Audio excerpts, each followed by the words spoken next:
సంఘాల ఐక్యత వర్ధిల్లాలి. వర్ధిల్లాలి. ఆంధ్రప్రదేశ్ మాదిగ సంఘాల ఐక్యత వర్ధిల్లాలి. వర్ధిల్లాలి. నారా చంద్రబాబు నాయుడు గారి నాయకత్వం వర్ధిల్లాలి. ఉంటూ ఉండేవాడిని నేను. తర్వాత నేను పార్టీలోకి చేరటం, పార్టీలో చేరిన దగ్గర నుంచి ఒక మంచి ముహూర్తంలో చేరిన దగ్గర నుంచి కూడా ఆయన పార్టీలో నన్ను ఒక ప్రత్యేక స్థానాన్ని నుంచి అడుగడుగునా గౌరవిస్తూ ఉన్నారు. అప్పుడే నేను ఆయన దగ్గర గమనించాను. నేను మాదిగల పట్ల మాట్లాడుతున్నప్పుడు ఆయన జనరల్గా ఆయన మనసులో మాట ఎప్పుడు బయట పెట్టరు. ఆయన మనసులో మాట బయట పెట్టేది ఈయన ఒక్కడి దగ్గరే, జనార్దన్ గారి దగ్గర తప్పితే మిగతా ఏ నాయకుల దగ్గర కూడా ఆయన బయట పెట్టరు ఆయన. కానీ అప్పుడప్పుడు ఆయన మనస్సుని నేను స్టడీ చేస్తుండేవాడిని.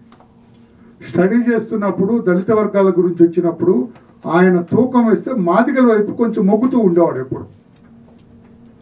నేను ఒకసారి అప్పుడు హైదరాబాద్ ఉన్నప్పుడు నేను కొంచెం క్లోజ్గా ఉండేవాడిని. జనరల్ సెక్రటరీగా ఉన్నప్పుడు నేను 2009 నుంచి ఎప్పటి వరకు జనరల్ సెక్రటరీగా కంటిన్యూ అవుతున్నా.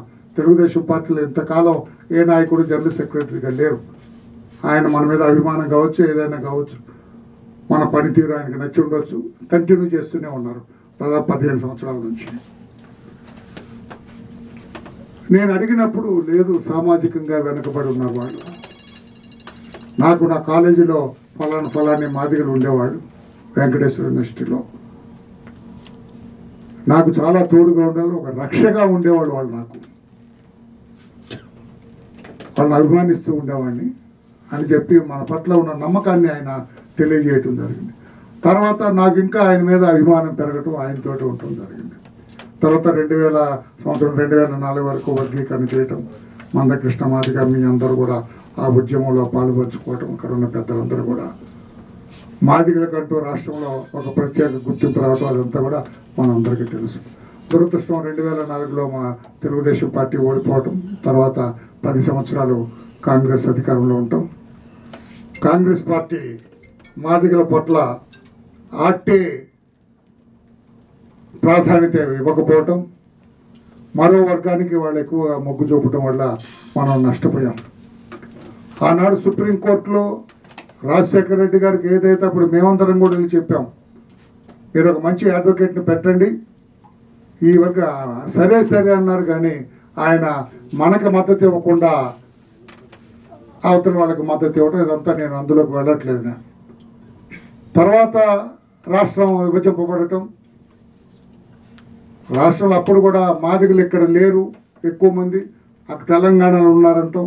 దాని తర్వాత మేమంతా కూడా బాబు గారి దగ్గర కొన్ని స్టాటిస్టిక్స్ అంతే లేదు, వాళ్ళకి మాకు మధ్య తేడా 1,50,000 2 లక్షలు తప్పితే అది ఎక్కువ లేదని స్టాటిస్టిక్స్ అని చూపించిన తర్వాత మరలా అధ్యక్షుల వారు మామూలుగా రావడం జరిగింది.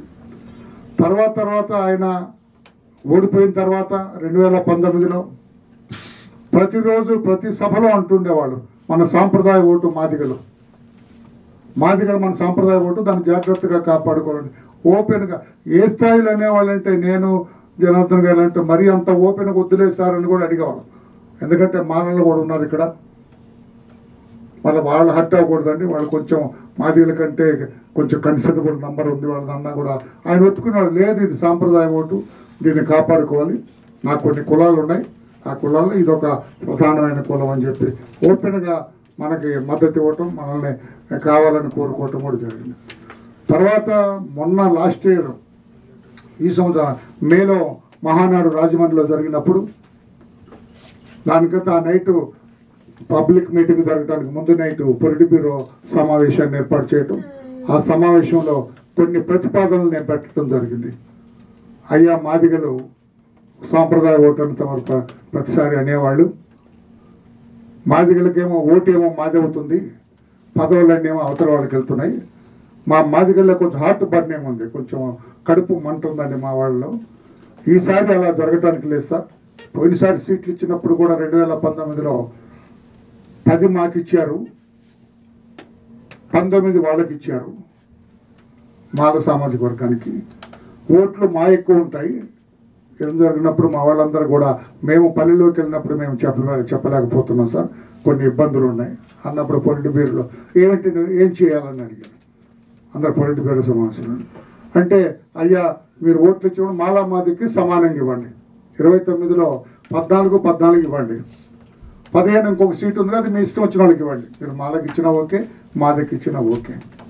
పార్లమెంట్లో ఉన్నప్పుడు మేము చిరుసగం ఇవ్వమని అడగట్లా, ఎందుకంటే 4 పార్లమెంట్లు కూడా మీరు ప్రతిసారి మాలకు ఇస్తున్నారు. మాకు బాపట్ల నుంచి పార్లమెంట్కి మాకు కన్సిడరబుల్గా మాదిగ నంబర్ కూడా ఉంది కనుక మాకు బాపట్ల పార్లమెంట్ ఇవ్వండి సార్ అని చెప్పి అడగటం జరిగింది. ఆయన తప్పకుండా చేస్తానని చెప్పడం జరిగింది. తర్వాత మీరు ఎస్సీ కమిషన్ వచ్చిన దగ్గర నుంచి మీరే కారకులు ఎస్సీ కమిషన్ వేయడానికి 2000 సంవత్సరంలో. అప్పటి నుంచి కూడా మాలలే ఎస్సీ కమిషన్ చైర్పర్సన్గా ఉంటున్నారు. ఈసారి మన అధికారంలోకి వచ్చిన వెంటనే మాదిగల్లో కూడా చాలామంది మేధావులు ఉన్నారు, మాదిగల్లో కూడా అర్హులైన వాళ్ళు చాలామంది ఉన్నారు, మాదిగలకు ఇవ్వండి అని కోరటం జరిగింది. ఆయన అప్పటికప్పుడే తప్పకుండా ఇస్తాను.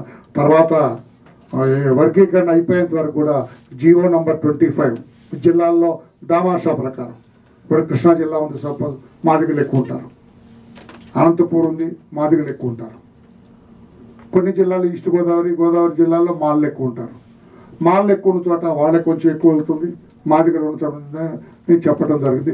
వీటన్నిటికి కూడా అధ్యక్షులు వారు అంగీకరించడం జరిగింది. నెక్స్ట్ డే పబ్లిక్ మీటింగ్లో కూడా చెప్పారు, మాదిగలు నిన్న నన్ను కోరికలు కోరారు, అవన్నీ కూడా తప్పకుండా అధికారంలోకి వస్తే చేస్తానని చెప్పడం. తర్వాత బీజేపీ ఎప్పుడైతే మోడీ గారు ప్రధానమంత్రి గారు వర్గీకరణ చేస్తానని హైదరాబాద్ సభలో చెప్పిన తర్వాత మేము మరలా కొంతమంది ముఖ్య నాయకులు మాదిగ వర్గం నుంచి వెళ్ళి అధ్యక్షుల వారి దగ్గరికి వెళ్తే బీజేపీ చేసినట్లయితే తప్పకుండా మనం మా తెలుగుదేశం పార్టీ కూడా మద్దతు ఇస్తామని చెప్పడం. తర్వాత ఎన్నికల్లో మీరందరూ ఏ రకంగా ఇవ్వటం జరగటం జరిగింది. తర్వాత ఒకసారి మందకృష్ణ గారు అధ్యక్షుల వారిని కలవటం జరిగింది. మీకు వాస్తవాలు కూడా చెప్పాలని తెలిసి నేను కొంచెం ఏది దాచదలుచుకోలేదు. మందకృష్ణ గారు కూడా కలిసి ఆయన కూడా బేషరతుగా నేను మీకు మద్దతు ఇస్తానండి తెలుగుదేశం పార్టీకి, గతంలో ఏదన్నా చిన్న ఏమన్నా కూడా దయచేసి అవన్నీ మర్చిపోండి. వైఎస్ఆర్ పార్టీ మమ్మల్ని చాలా అవమానపరిచింది అడుగడుగునా. మేము మాదిగలంటూ ఉన్నామని కూడా గుర్తించలేదు వైఎస్ఆర్ పార్టీ. అటువంటి పార్టీకి వెళ్ళే సమస్య లేదు. మాకు గుర్తింపు లేనప్పుడు, మాకు గౌరవం లేనప్పుడు మేము వెళ్ళే సమస్య లేదు. మీరు మాకేమి చేయక్కర్లా, బేషరతుగా తెలుగుదేశం పార్టీకి మేము మద్దతు ఇస్తాం, మిమ్మల్ని అధికారంలోకి తీసుకురావడానికి మాదిగ సంఘాలన్నీ చేస్తామని ఆయన వరకు ఆయన చెప్పడం.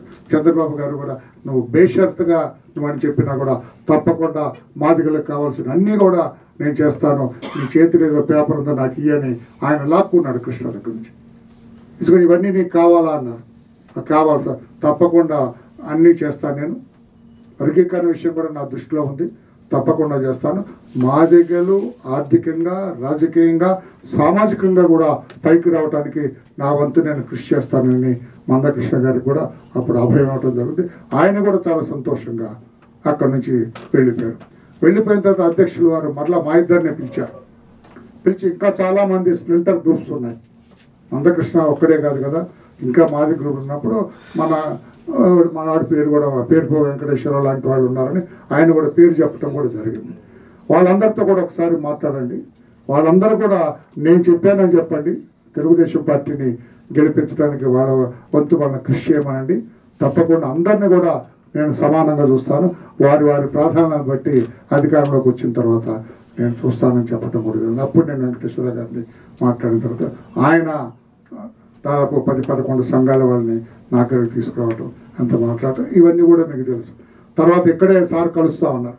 కొన్ని కారణాల రాజకీయ ఒత్తిడి వల్ల ఆయన ప్రచారం పెట్టడం, కొంచెం ప్రత్యర్థులు కూడా ప్రచారం ఉన్నారు, ఈయన ప్రచారం ఉండటం వల్ల ఇక్కడ కలవటం అంతా మరలా నేను జనార్దన్ గారిని రోజు చెవులో జోరీలా చెబుతున్నాను, సార్ మా వాళ్ళందరూ నన్ను కలపాలంటే అయితే ఒక ఐడియా, మనం పాలకొల్లో కలుస్తారా, నల్లజర్లలో కలుస్తారన్నారు. నల్లజర్ల అంటే ఒకరోజే టైం కాబట్టి అందరికి ఇన్ఫార్మ్ చేస్తుంది, పాలకొల్లో కలుస్తారు సార్ అన్నప్పుడు అప్పుడు మళ్ళీ అధ్యక్షుల వారితో మాట్లాడారు, చంద్రబాబు గారితో జనార్దన్ గారు మాట్లాడితే 11:30 కల్లా వచ్చేమని నేను అందరితో మాట్లాడతాను.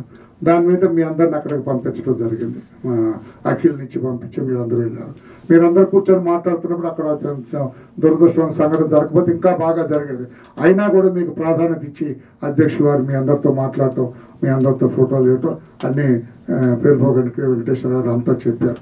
మీరందరూ కూడా అంత సంతోషంగా మాట్లాడారు మాతోటి. మీరందరూ వెళ్ళిపోయిన తర్వాత చాలా బేషరతుగా నేను చెప్పకముందే వాళ్ళంతటి వాళ్ళే మిమ్మల్ని గెలిపిస్తాం సార్, తెలుగుదేశం పార్టీ చేస్తామని చెప్పారు. చాలా సంతోషంగా ఉంది నాకు. వాళ్ళందరి పేర్లు, వాళ్ళందరూ కూడా ఎవరెవరో పార్టీకి మద్దతు ఇచ్చారు, వాళ్ళందరి పేర్లు కూడా నోట్ చేసుకోండి, మనం తప్పకుండా వాళ్ళందరినీ గౌరవిద్దామని చెప్తున్నాం. తర్వాత వెంకటేశ్వరరావు వచ్చిన తర్వాత ఇది ఈ పట్టుపోకుండా ఉండాలన్నప్పుడు నిన్న ఒక రౌండ్ టేబుల్ పెట్టుకున్నప్పుడు నిన్న బ్రహ్మాండంగా 100 మంది పైన రౌండ్ టేబుల్లో కూర్చొని తమ దృష్టిలో పెట్టి 11 సంఘాలని మనం అంటే మాట్లాడు 11 సంఘాలని మనం అంటే నిన్న ఎవరైతే ఈ రౌండ్ టేబుల్కి వచ్చారో తమ దృష్టిలో పెట్టి 11 సంఘాలతో రౌండ్ టేబుల్ స్టార్ట్ చేస్తే 35 సంఘాల వాళ్ళు వచ్చారు. మా దగ్గరమే మేము ఇక బేషరతుగా ఇస్తే అక్కడ పోయే అంతకుముందు వాళ్ళకి రౌండ్ టేబుల్ పెట్టారు సార్. అందులో కొంతమంది పాల్గొన్నారు. అయినా మాకు అక్కర్లేదు, వర్గీకరణ చేస్తాను, మా దగ్గర ప్రాధాన్యత చంద్రబాబు గారే, ఆయన మాట్లాడిన తీరు ఇది ఉంది, ఇక్కడికే వస్తాం అక్కడికి వెళ్ళేది వాళ్ళు కూడా జాయిన్ చేస్తారు. ఇప్పుడు టోటల్గా 35 ఐడెంటిఫైడ్ సంఘాల వాళ్ళు రౌండ్ టేబుల్లో ఉన్నారు. మనం అంతా కూడా మాట్లాడేవాళ్ళు. ఈ రోజున వాళ్ళందరూ కూడా మేము చేస్తాము, 35 సంఘాలు కూడా చేస్తామని ఇక్కడ చెప్పడం కోసం మన ఇద్దరిని కలవాలనే ఉద్దేశంతో వీళ్ళందరూ ఇక్కడికి రావడం జరిగింది సార్. మా సోదరులందరూ కూడా బేషరతుగా ఏమీ ఆశించట్లేదు. మీరు మా పట్ల మీకు ఒక అభిప్రాయం ఉన్నది కనుక అధ్యక్షులు వారు మీరు ఆ రకంగానే చేయండి. మేము మాత్రం తెలుగుదేశం పార్టీ గెలవటానికి మా శాయశక్తులు డోర్ టు డోర్ ఎవరి మాదిగా డోర్ విల్ టచ్, ప్రతి మాదిగా ఇంటిని మేము టచ్ చేస్తాము అని చెప్పి వీళ్ళందరూ కూడా నిన్న రౌండ్ టేబుల్లో చెప్పారు సార్. ఇప్పుడు మీరు రాకముందు జరిగిన దాంట్లో కూడా అందరు నాయకులు కూడా ఏకాభిప్రాయంతో చెప్పినారు. మీరు మాకు ఏదన్నా కొంచెము మేము కూడా ఆర్థికంగా ఇది ఉన్నవాళ్ళం కాబట్టి మాకు కావాల్సిన వనరులు ఏంటో మీరు చేయండి అంటే మేము తప్పకుండా తెలుగుదేశం పార్టీ మాకు రాజకీయ పార్టీ అంటూ మాకుంటే తెలుగుదేశం పార్టీ అన్న అభిప్రాయంతో మేమంతా మాదిగా తెలుగుదేశం మాదిగా అన్న లైన్లో వాళ్ళు ముందుకెళ్తానికి కూడా నిర్ణయం తీసుకున్నారు సార్. మీ దగ్గర మాట్లాడితే వాళ్ళకి సంతోషంగా ఉంటుందంటే సార్ నేను పిలుస్తాను సార్ కూడా నేను ముందే చెప్పాను. ఏమాత్రం ఆయన చాలా బిజీగా ఉంటారు, ఏమాత్రం అవకాశం ఉన్నా ఆయన వస్తారు, ఆయన అభిప్రాయం కూడా తెలియచేస్తామని చెప్పడం జరిగింది సార్. ఇప్పుడు మా జాతి అందరి నాయకులు కూడా ఇప్పుడు మందకృష్ణ గారు మొన్న రావటం సుపరిణామం. ఈరోజు ఇంకా అది పరిపూర్ణ పరిణామం, అది పరిపూర్ణమైంది. మాదిగా రాష్ట్రంలో ఆంధ్రప్రదేశ్ రాష్ట్రంలో మాదిగా అంటే తెలుగుదేశం పార్టీ. ఒకరిద్దరు ఎవరో కొంచెం అందరూ ఒకలాగా ఉంటారు కదా సార్, ఎవరో ఒకరు అటు ఉన్నామేమని చెప్పడానికి ప్రయత్నాలు చేస్తున్నారు సార్. బట్ మెజారిటీ ఆఫ్ మాదిగలు 95 and more than 95% మాదిగలు తెలుగుదేశం పార్టీ గెలిపించాలి, చంద్రబాబు నాయుడు గారు నా స్థానంలో చూడాలి. తద్వారా మా జాతికి మేలు చేసే ఏకైక వ్యక్తి చంద్రబాబు గారు. తెలుగుదేశం వదిలించుకోవటానికి కంకణం బద్దులై ఓ ప్లాన్ ప్రకారం మీరు పనిచేస్తూ ఉన్నారు. నిన్ననే బాబు గారిని కలిసి వచ్చారు. ఆ తర్వాత రామయ్య గారు ప్రతి విషయం నాకు అత్యంత ఆత్మీయులు, సన్నిహితులు. వారు నేను మాట్లాడుతూ ఉండదు. ప్రతిరోజు పూర్వం ఎర్రనాయుడు గారితో మాట్లాడేవాడిని, అట్లా నాతో మాట్లాడుకోకుండా పడుకునేవాడు కాదు. అట్లే అంత సన్నిహితమైనటువంటి మీ ఇష్యూస్లో, మీ సమస్యల మీద నిరంతరం ఓ పక్క పనిచేస్తూ ఉన్నాడు. ఆయన కృషి ఎంతో ఉంది. ఇప్పుడు దీనిలో తెర వెనుక ఆయన మాకు ఇచ్చిన ఫీడ్బ్యాక్ వల్లనే అటు మందకృష్ణ గారిని కోఆర్డినేట్ చేసాం, ఇప్పుడు మిమ్మల్ని కోఆర్డినేట్ చేసాం. అలానే పేరుపో చంద్రబాబు గారు పాదయాత్ర చేసినప్పుడు మహబూబ్ నగర్లో ఎంటర్ అయినప్పుడు ఆయన పాత్ర కీలకమైంది. అప్పుడు నేను విజయవాడలో ఉంటే తమ్ముని తీసుకొని పోయి అక్కడ కార్యక్రమం చేశాడు. ఆనాటి నుంచి ఈనాటి వరకు ప్రతిసారి నాకు అత్యంత సన్నిహితుడు. మీలో కూడా చాలామంది తెలుసు, ఫేస్లన్నీ, వంశీ కూడా తెలుసు. అట్లా ఏదేమైనా మీ అందరికీ రాజ్యాంగం ద్వారా ప్రభుత్వాలకి ఇంకా రావాల్సిన ఫలితాలు రాలా. అంబేద్కర్ ఏం ఆశించాడో అవి మీకు చారాలంటే ఇది ఒక మార్గం. ఈ మార్గాన్ని మరి మీరందరూ కోరారు, బాబు గారు అంగీకరించారు. మధ్యలో ఆటంకాలు ఎన్ని వచ్చినా ఈరోజు మోడీ గారు సంకల్పంతో ఉన్నారు. పైన ఫినిషింగ్ దశలో ఉంది, పూర్తి కాబోతా ఉంది. దీనికి ఆద్యుడు చంద్రబాబు నాయుడు గారు, అటు మందకృష్ణ మాదిగ కూడా స్టార్ట్ చేశారు. కనుక మీ కళ నెరవేరబోతుంది. తద్వారా మీ జాతి ఉద్ధరించబడుతుంది.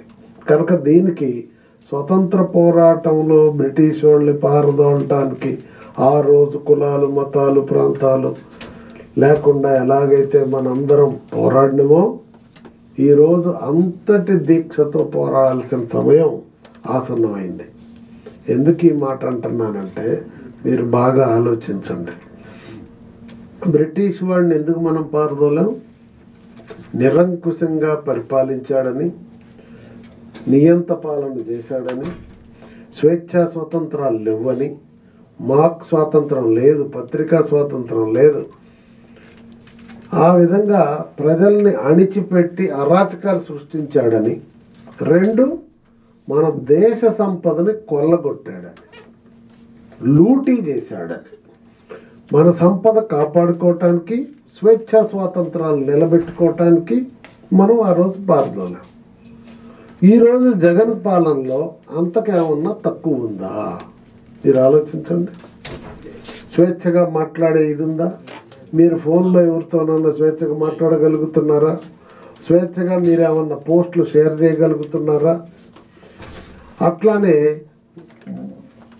మీ భావాలు వ్యక్తీకరించడానికి మీటింగులకు పర్మిషన్లు ఇస్తుందా? మరి ఎందుకు ఈ పాలన? బ్రిటిష్ వాడికి ఆయనకి తేడా ఏంటి? నిరంకుశత్వం, అరాచకం, నియంత విషయంలో తెల్లోడిని మించిపోయాడు. అంతేకాదు, సంపద లూటీలో ఇసుక లూటీ, మట్టి లూటీ. ఎక్కడన్నా చూసారా మట్టి? పోటీలు పడి వైసీపీ లీడర్లు లూటీ చేసి అమ్ముకుంటా ఉంటే ఈ పొలం ఆ పొలం అని లేకుండా ప్రభుత్వ స్థలాలు మొత్తం, స్థలాలు కబ్జా, ఎక్కడ ఆస్తులుంటే అక్కడ లూటీ. అదేవిధంగా గనులన్నీ లూటీ, వాళ్ళోళ్ళే లూటీ చేస్తున్నారు. అట్లనే మందు, ఇక మందు అంటారా, ప్రజలకి సొంత బ్రాండ్ తయారు చేసి బలవంతంగా తాగిచ్చి దాని ద్వారా ఆదాయాన్ని, వేల కోట్ల రూపాయల ఆదాయాన్ని లూటీ చేస్తున్నారు. ఆరోగ్యం అనారోగ్యం పాలవుతున్నారు పేదలంతా. 57,000 మంది అనారోగ్యం పాలయ్యారు. 35,000 మంది, 35 లక్షల మంది అనారోగ్యం పాలయ్యారు. 57,000 కోట్లు లూటీ చేశాడు పేద ప్రజల సొమ్ము. మందు తాగేది ఎవరయ్యా? కూలీలు, పేదలే కదా. వీళ్ళ సొమ్ము లూటీ చేశాడు. అధిక ధరలు.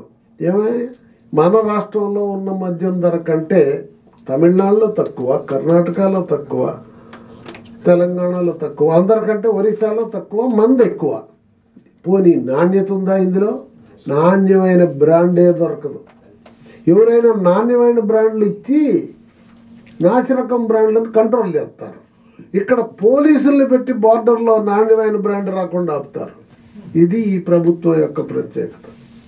బయట దేశాల నుంచి మన దేశం కంటే నాణ్యమైన మందు మనిషి వస్తే ఒక 2 బాటిల్ తీసుకురావడానికి అనుమతి ఉంది. దేశంలో చట్టాలు, అంతర్జాతీయ చట్టాలు ఒప్పుకుంటున్నాయి. కానీ మన జగన్ చట్టం నాణ్యమైన బ్రాండు ఒక్క సీసా తెచ్చినా నీ కార్ని నిన్ను జైల్లో వేస్తాడు. అంటే తనకు ఆదాయం తగ్గుతుందని. అది సంగతి. అట్లా ఇక చెప్తా పోతే అన్నా చివరికి సెక్రటేరియట్ ఎవడన్నా తాకట్టు పెడతాడా? ఇది అది అని లేదు. వాళ్ళు తాకట్టు పెట్టంది ఏడుంది? అప్పు తేంది ఏడుంది? 20 ఏళ్ల దాకా తాగబోయే మందు మీద ముందే అప్పు తీసుకున్నాడంటే ఇంక ఈయన ఏం చెప్పాలా బాబు? ఇవన్నీ ఎవరు కట్టాలా? మరి ఓకే, ప్రభుత్వం అప్పుల పాలవుతుంది, ఆయనకి వ్యాపార సంస్థలన్నీ లాభాల బాటలో నడుస్తున్నాయి, కోటాను కోట్లకి లాభాలు. పత్రికలన్నీ జనరల్గా నష్టాల్లో ఉంటాయి, మీకు తెలుసు కదా. కానీ సాక్షి పేపర్ లాభంలో నడుస్తుంది, 100 కోట్లు. ఏంటి రహస్యం? ఏంటి ఈ రహస్యం? ఏందో 10 ఏళ్ల నాడు ప్రభుత్వంలోకి రాకముందు మీ ఆస్తి ఎంత? అరే ఇంటానికి ఇళ్ల స్థలమే లేదంటే మరి ఇవాళ ఇన్ని 100 పరిశ్రమలు ఎట్టొచ్చినాయి, ఇన్ని వేల కోట్లు, లక్షల కోట్లు ఎట్టొచ్చినాయి. ఆయనకి ఇల్లు లేని ఊరుందా? బెంగళూరులో ఇల్లు, హైదరాబాద్లో ఇల్లు, విజయవాడలో ఇల్లు, కడపలో ఇల్లు, ఇడుపులపాయలో ఇల్లు, విశాఖపట్నంలో ఇంద్రభవనం 500 కోట్లతో కట్టారు. చూడండి, 500 కోట్లతో ఇల్లు కడతాడా? ఎవరు సొమ్ము ఇదంతా?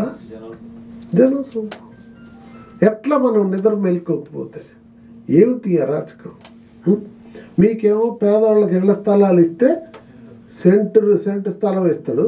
సెంటులో భార్య భర్త కొడుకు కోడలు ఉండటానికి వీలైద్దా? మంచం పట్టుద్దా?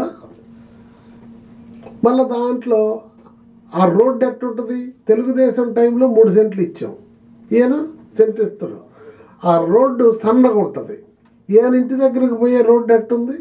పేదోళ్ళు గుడిసెలేస్తే తీసి 6 లైన్ల రోడ్డు వేసిండు. లోనకు పోయేది ఎంతమంది? భార్య భర్త ఓ 10 మంది పోవటానికి అంత రోడ్డు. కాలనీలో 1000 మంది ఉంటే రోడ్లు సన్నగా ఉంటాయి. ఏమిటి న్యాయం? అంటే వీళ్ళని మీకు ఎరేసి ఓటు కొట్టేస్తాడు. ఇందులో ఈ మైకంలోంచి బయటికి తీసుకురావాలి మనం. ఆయన తాతగాడు జాగిరి తెచ్చి ఇచ్చాడు. ఎవరు డబ్బులు అయ్యి? ఆయన కంపెనీలో డబ్బులు ₹1 ఇచ్చిండా? ఇలేదుగా. మొత్తం మనం కడుతున్న పన్నులేగా. ఇడుపులపాయలో 100 ఎకరాల పేద దళితుల యొక్క అసైన్డ్ భూములన్నీ లాక్కున్నారు కదా వాళ్ళ కుటుంబం. వెనక్కి ఇచ్చారా? ఎందుకు ఇలా? మళ్ళీ వీళ్ళు పేదవాళ్ళ గురించి మాట్లాడతారు, మనం నమ్ముతాం. ఏంటి అరాచకం? ఏమిటి అరాచకం చెప్పండి. అందువలన ఇవన్నీ మీరు తెలియజేయాల్సిన అవసరం ఉంది. పేదవాడికి పొద్దున్నే అన్న క్యాంటీన్లో కూలికి పోయేటప్పుడు ₹5 అన్నం పెడతంటే ఎందుకు రద్దు చేసిండే? ఇది అడగొద్దా? ఏం తప్పు జరిగింది? రద్దు చేస్తే అది నిలదీయాలా? మనకి పెళ్లి కానుక ఇచ్చిండు చంద్రబాబు గారు ఇచ్చిన పెళ్లి కానుకని రద్దు చేసామని పేద పిల్లలకి పెళ్లి చేసుకుంటే డబ్బులు ఎందుకు ఇది ప్రభుత్వం ఇవ్వట్లేదు కదా? మరి అట్లనే 10th పాస్ అవ్వాలంట. 10th పాస్ కావాలంటే పెళ్లి చేసుకోకూడదా? అట్లనే మరి పెట్టే నిబంధనలు ఏంటి? కథ ఏంది? అంటే పిచ్చోళ్ళు అనుకుంటుండా ప్రజలందరినీ? 2 కూలోడికి పొద్దున్నే ₹5 అన్నం పెట్టి చంద్రబాబు జగన్మోహన్ రెడ్డి రంగనే రద్దు చేశా.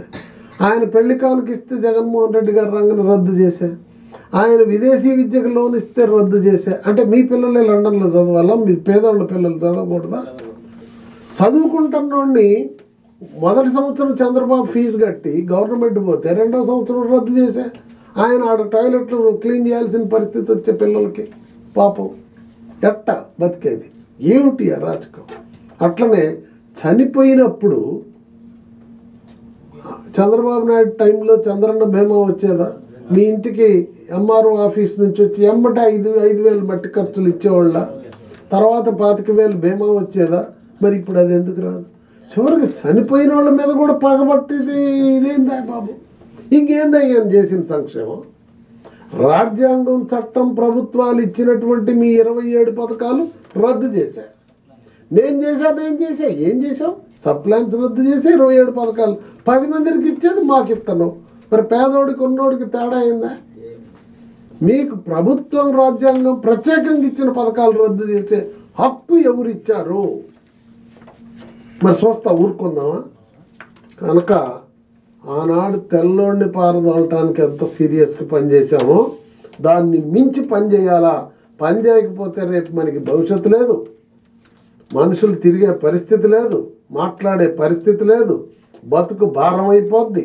అందువలన మన స్వేచ్ఛ కోసం, స్వాతంత్రం కోసం, మన పిల్లల భవిష్యత్తు కోసం మనందరం నడుం కట్టి పనిచేయాలా? పనిచేసి ప్రభుత్వాన్ని సాగనంపాలా? చంద్రబాబు నాయుడు గారి పాలన తెచ్చుకోవాలా? మన పాలన, మన మార్క్ పాలన. అందుకని మీ అందరు దీనికి నడుం కట్టినందుకు ముందు మీకై మీరు వచ్చినందుకు చెప్పారు రామయ్య గారు. ముందు ఇన్ని సంఘాలు అంటే అన్ని సంఘాలు వచ్చేసినాయి, 35 సంఘాలు. చాలా శుభపరిణామం. మీరందరూ యాక్షన్ ప్లాన్ ఇవ్వండి. ఎట్లా పర్యటన చేస్తారు, ఎట్లా సమావేశాలు పెడతారు, ఎట్లా చైతన్యం చేస్తారు అనేది మీరు రాసి ఇచ్చినట్లయితే దానికి తగిన విధంగా మా నియోజకవర్గ ఇన్ఛార్జీల అభ్యర్థులందరికీ తెలియజేసి మనం పనిచేసి ఈ ప్రభుత్వాన్ని సాగనంపుదాం, స్వేచ్ఛా స్వతంత్రాలు సంపాదిద్దామని తెలియజేస్తూ మీరందరూ ముందుకు వచ్చినందుకు పేరు పేరున అభినందిస్తూ నమస్కారం. నిన్న సార్లు కలవటానికి పోయిన వాళ్ళ జాబితా తయారు చేసి రామయ్య గారికి ఇవ్వండి, లైబ్రరీలో భద్రపరుద్దాం. ఇది చరిత్ర. స్వతంత్ర సమర యోధులు ఆ రోజున పాల్గొన్న వాళ్ళని ఇప్పుడు లిస్టు పెట్టుకొని ఎట్ట గౌరవిస్తున్నామో, జగన్ పాలన ఇంటికి పంపడానికి సహకరించిన వాళ్ళందరినీ లిస్టు పెట్టి మీ అందరికీ సహకారం భవిష్యత్తులో అందిస్తాం. ఆ బాధ్యత మేమిద్దరం తీసుకుంటామని తెలియజేస్తాం.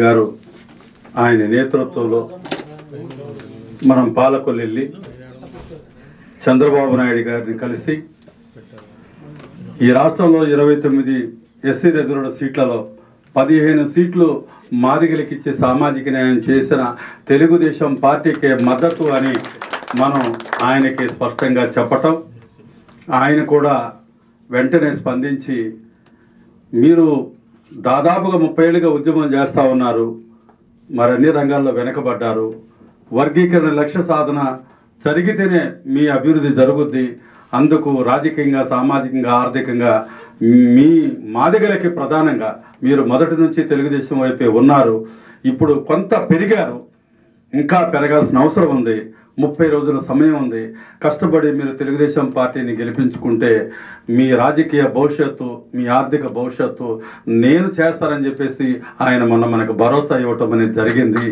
ఈరోజు పత్రికలో ఈరోజు చూసిన తర్వాత కానీ నిన్న మనందరం రౌండ్ టేబుల్ సమావేశం పెట్టి ఆ రోజున 10 సంఘాలు వెళ్తే నిన్న 35 సంఘాలు వచ్చాయి, ఇంకా మేము వస్తామని చెప్పి ఫోన్లు చేస్తున్నటువంటి వాళ్ళు కూడా ఉన్నారు.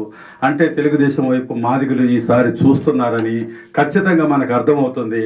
తెలుగుదేశం పార్టీని గెలిపించుకునే విషయంలో చంద్రబాబు గారు గెలిపే అది మాదిగల గెలుపుగా మనం భావిద్దాం.